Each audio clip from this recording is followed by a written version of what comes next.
चलिए आज हम बात करते हैं रीतिकाल की। रीतिकाल बहुत ही इम्पोर्टेंट टॉपिक है और सबसे पहले क्या करेंगे, इसको हम अच्छी तरीके से पढ़ेंगे और पढ़ने के बाद में एमसीक्यू टाइप क्वेश्चन इसके सॉल्व करेंगे। ठीक है, तो देरी न करते हुए प्रारंभ करते हैं रीतिकाल। इससे पहले मैंने आदिकाल के बारे में बताया है और अगर आपको हिंदी को बहुत अच्छी तरीके से पढ़ना है, यानी यदि आप ईजीटी, पीजीटी और एलटी गेट की तैयारी करना चाह रहे हैं तो मेरा दूसरा चैनल है ट्रिकी जीके। ट्रिकी जीके के नाम से है इस जीके ऑफिशियल।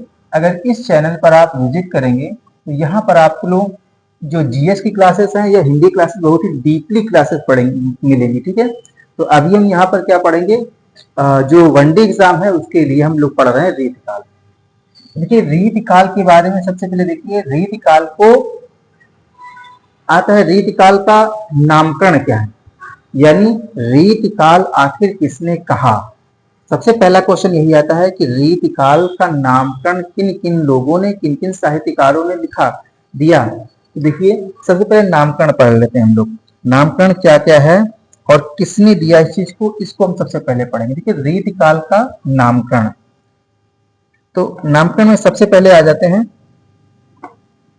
श्रृंगार काल में विश्वनाथ प्रसाद मिश्र जी। कौन आता है सबसे पहले, तो सबसे पहले आ जाते हैं विश्वनाथ प्रसाद मिश्र साहब आ जाते हैं।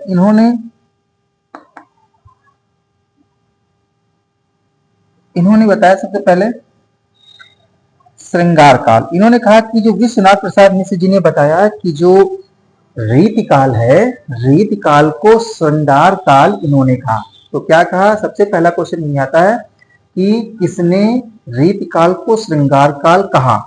तो किसने कहा, विश्वनाथ प्रसाद मिश्र जी ने कहा। ठीक है, याद रखना। फिर ये बताइए कि रीतिकाल नाम किसने दिया। इंपॉर्टेंट है, ये अधिकतर क्वेश्चन पूछा जाता है कि रीतिकाल नाम आखिर किसने दिया। तो जो रीतिकाल नाम दिया है वो दिया है आचार्य रामचंद्र शुक्ल जी ने रीतिकाल इसे बोला है ना। रीतिकाल का नाम स्पेशली किसने दिया है, ये दिया है आचार्य रामचंद्र शुक्ल जी ने। फिर अंधकार काल, ये भी क्वेश्चन पूछा जाता है कि अंधकार काल क्यों कहा। तो त्रिलोचन शास्त्री जी ने बताया कि इस काल को, रीतिकाल को अंधकार काल की संज्ञा दी। कलाकार, तो रमाशंकर शुक्ल प्रसाद जी, जिनको रसाल के नाम से भी जानते हैं, इनको बोला गया। इन्होंने कहा कि ये जो काल है वो कलाकारों का काल है। यहाँ पर अनेक ऐसे कवि आए जिन्होंने अनेक छंदों का प्रयोग किया, अच्छे अच्छे छंदों का प्रयोग किया और मुक्तक छंदों का प्रयोग किया, जिससे कि यहाँ की जो रीतिकाल की जो लिखने की क्षमता है, जो कला है, बहुत ही अद्भुत है। इसीलिए इन्होंने कलाकार नाम ही दे दिया। ठीक है, तो कलाकार किसने कहा, तो कलाकार कहा रमाशंकर शुक्ल प्रसाद जी ने। ठीक है, इनको रसाल के नाम से भी जाना जाता है। एक वर्ड आप सुने होंगे रीतिकाव्य। तो रीतिकाव्य का नाम किसने दिया, तो जॉर्ज ग्रियर्सन ने रीतिकाल का नाम दिया। तो रीतिकाल किसने कहा, जॉर्ज ग्रियर्सन ने। ठीक है, अगर पूरा डीपली वीडियो आपको देखना है कि जॉर्ज ग्रियर्सन कौन है, त्रिलोचन शास्त्री कौन है, आचार्य रामचंद्र शुक्ल का जो इतिहास क्या है, इन चीजों को अगर आपको सीखना है तो हमारे चैनल पर जाइए ट्रिकी जी के, वहां पर पूरा वर्ड बताया गया कि इनके रचनाओं के बारे में। अलंकृत काल किसने कहा, तो मिस्र बंधुओं ने कहा। मिस्र बंधुओं ने रीतिकाल को अलंकृत काल बोला। मिस्र बंधु कौन थे, है ना, तो ये लखनऊ के ही रहने वाले थे। आपको पता होगा लखनऊ का जो क्षेत्र है, जो बीकेटी क्षेत्र है, यानी यहीं का जो इटौंजा है, ठीक है, इटौंजा के ही रहने वाले थे ये मिस्र बंधु। इसमें 3 लोग शामिल थे, यानी 3 भाई थे। एक का नाम था, एक तो थे, देखो नाम नहीं याद आ रहा है, 3 बंधु थे मिस्र बंधु जिनका नाम फेमस हुआ। एक तो गणेश मिश्र जी थे, एक गणेश मिश्र, एक थे एक गणेश मिश्र, नाम नहीं याद आ, लेकिन आप याद रखें मिस्र बंधु, यहाँ पर याद रखेंगे। अभी जब नाम याद आएगा तो हम आपको बताएंगे। ठीक है, मिस्र बंधु में तो यहाँ पर क्या था मेन, देखिए श्रृंगार रस की प्रधानता यहाँ पर मिलती है। ठीक है, लक्षण ग्रंथों का निर्माण यहाँ पर मिलता है, अलंकारिक ब्रज भाषा का यहाँ पर प्रयोग मिलता है, प्रकृति चित्रण का प्रयोग मिलता है मुक्तक शैली का की प्रधानता है यहाँ पर। तो इस प्रकार बहुत सी चीजों की यहाँ पर समानता आपको देखने को मिलती है, यानी बहुत से जो रीति काल को कलाकार काल रमाशंकर शुक्ल ने इसीलिए बोला है क्योंकि यहाँ पर अनेक छंदों का प्रयोग किया गया है। आचार्य रामचंद्र शुक्ल जी ने चिंतामणि को रीति काल का प्रवर्तक माना है, ये भी क्वेश्चन आता है, ठीक है। और डॉक्टर नगेंद्र, है ना, डॉक्टर नगेंद्र ने क्या कहा, डॉक्टर नगेंद्र ने केशव दास को रीति काल का प्रवर्तक माना है। आचार्य विश्वनाथ प्रसाद मिश्र जी ने रीति काल यानी श्रृंगार काल को 3 भागों में विभाजित किया है।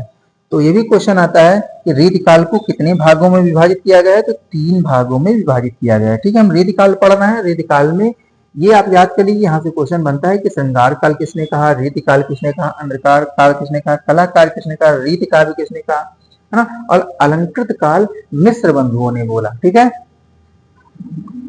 आगे बढ़ते हैं, अब हम देखते हैं रीति काल। तो रीति काल को जो विश्वनाथ प्रसाद मिश्र जी हैं इन्होंने 3 भागों में ये बांटा। इसे कौन कौन से भाग हैं देखिए।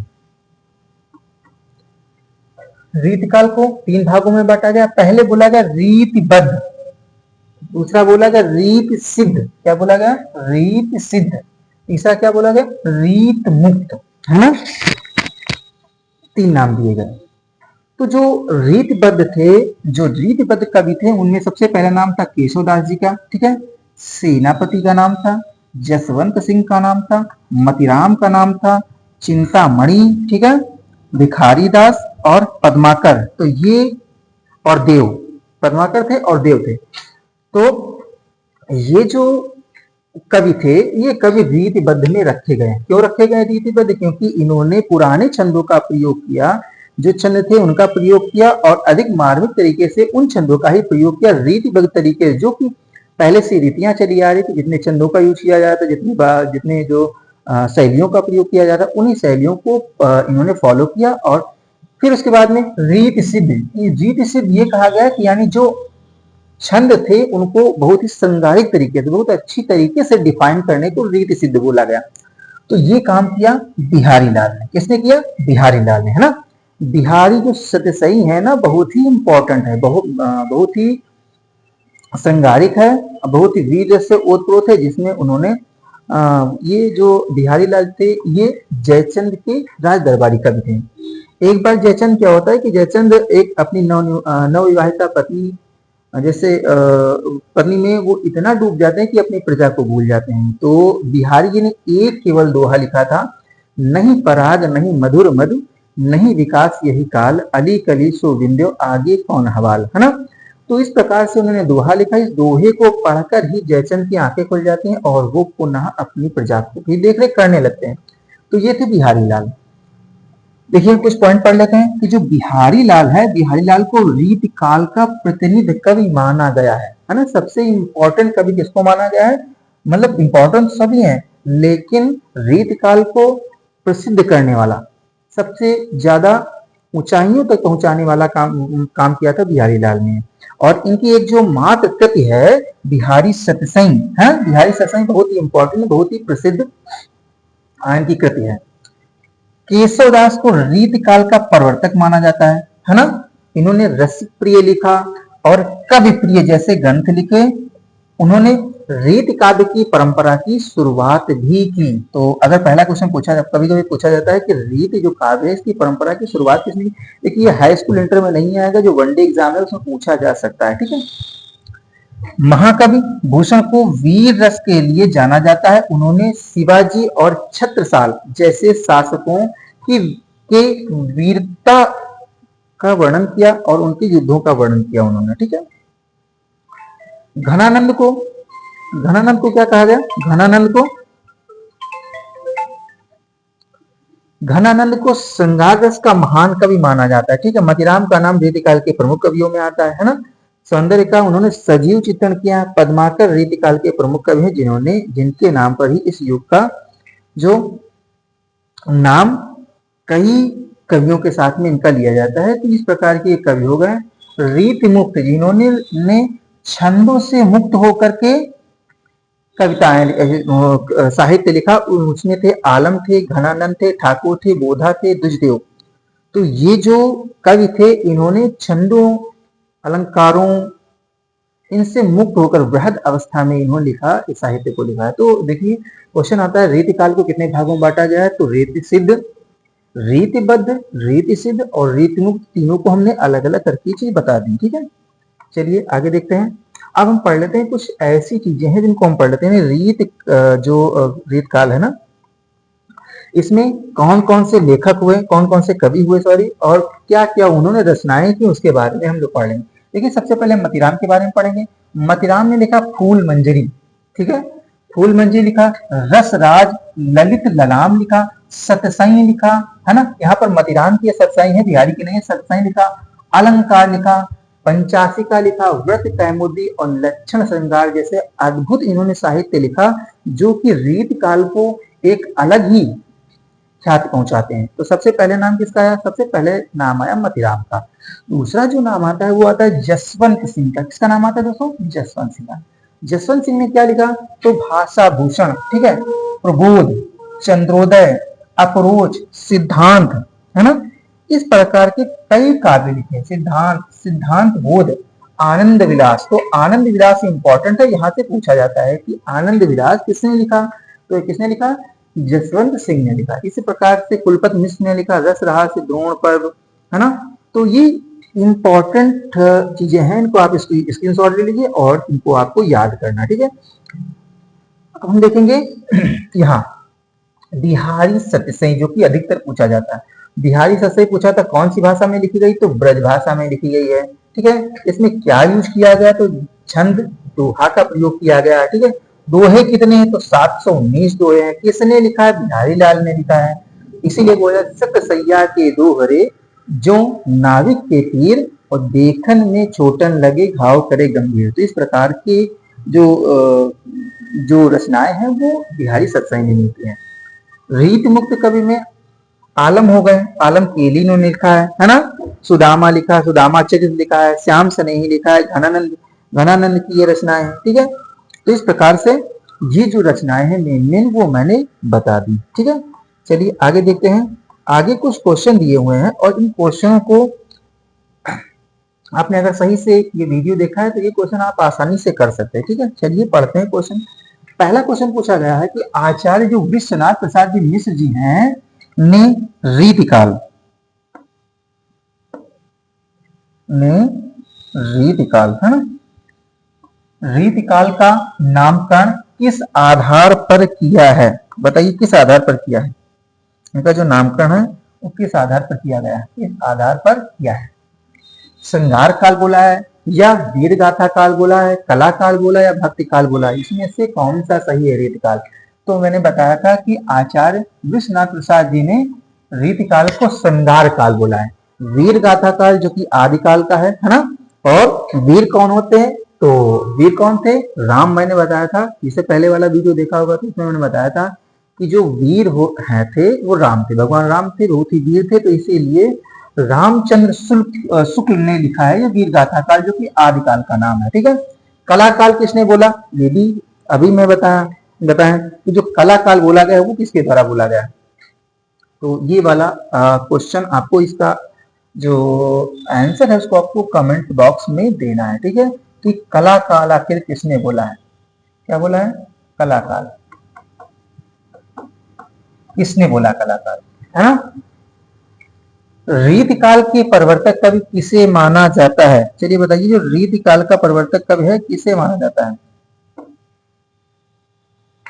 ना। रीतिकाल का प्रवर्तक जो कवि माना जाता है वो माना जाता है केशवदास जी को। तो ऑप्शन नंबर सही हो जाएगा इसका बी। रीतिकाल की प्रमुख भाषा कौन सी थी, अवधी भाषा थी या खड़ी बोली थी, ब्रज भाषा थी या राजस्थानी थी, है ना। ये कौन सी भाषा थी रीतिकाल की, तो जो रीतिकाल की भाषा थी वो थी ब्रज भाषा, है ना। कौन सी भाषा थी, ब्रज भाषा। रीतिकाल में किन दो रसों की प्रधानता मिलती है, सबसे ज्यादा कौन से दो रसों का यूज किया गया है बताइए। तो सबसे ज्यादा जो यूज किया गया, प्रयोग किया गया, वो प्रयोग किया गया है श्रृंगार रस और वीर रस का, है ना। श्रृंगार रस और वीर रस का प्रयोग किया गया रीतिकाल में। पांचवा क्वेश्चन पूछा गया है कि निम्नलिखित में से कौन सा कवि रीतिकाल का है, है ना। तो रीतिकाल का देखिए तुलसीदास कौन है, तुलसी भक्ति काल के हो गए, है ना। ये भी राम भक्ति शाखा के हो गए, ये मैंने पहले ही पढ़ा दिया है कि जो तुलसीदास जी हैं वो राम भक्ति शाखा के हैं। सूरदास जी कृष्ण भक्ति शाखा के हैं, है ना। कबीरदास जी निर्गुण परंपरा के हैं, है ना। और इसमें तो ऑप्शन नंबर सही हो जाएगा सी, यानी भूषण जी, महाकवि भूषण जी है। रीत क्वेश्चन नंबर 6 में पूछा गया है रीत काव्य का प्रणय यानी मुख्यतः किस क्षेत्र में हुआ है, कौन से क्षेत्र में हुआ। तो यहाँ पर प्रबंधन काव्य भी लिखे गए हैं, यहाँ पर मुक्तक काव्य भी लिखे गए हैं, तो ऑप्शन नंबर सही हो जाएगा इसका सी। 7वां क्वेश्चन पूछा गया रीत काल के कवियों की प्रिय छंद कौन सा, सबसे प्रिय कौन सा छंद है। तो यहाँ पर छंद का जो प्रयोग किया गया है वो कवित्व और सवैयों का प्रयोग किया गया। किसका प्रयोग किया गया, कवित्व और सवैयों का। लास्ट क्वेश्चन है 8वां क्वेश्चन पूछा गया रीति काल की प्रमुख प्रवृत्ति क्या है। तो भैया प्रवृत्ति का मतलब होता है कि जो लेख लिखे गए हैं उनसे समाज पर आखिर क्या प्रभाव पड़ा या किन चीजों के बारे में बताया गया है। तो ऑप्शन नंबर इसका सही हो जाएगा सी, यानी श्रृंगारिता और अलंकारिता का प्रयोग किया गया, इसीलिए इसे श्रृंगार काल भी बोला गया है और अलंकृत काल भी बोला गया है। ठीक है, तो ऑप्शन नंबर सही हो जाएगा सी। तो 8 क्वेश्चन मैंने कराए जो कि इंपॉर्टेंट है।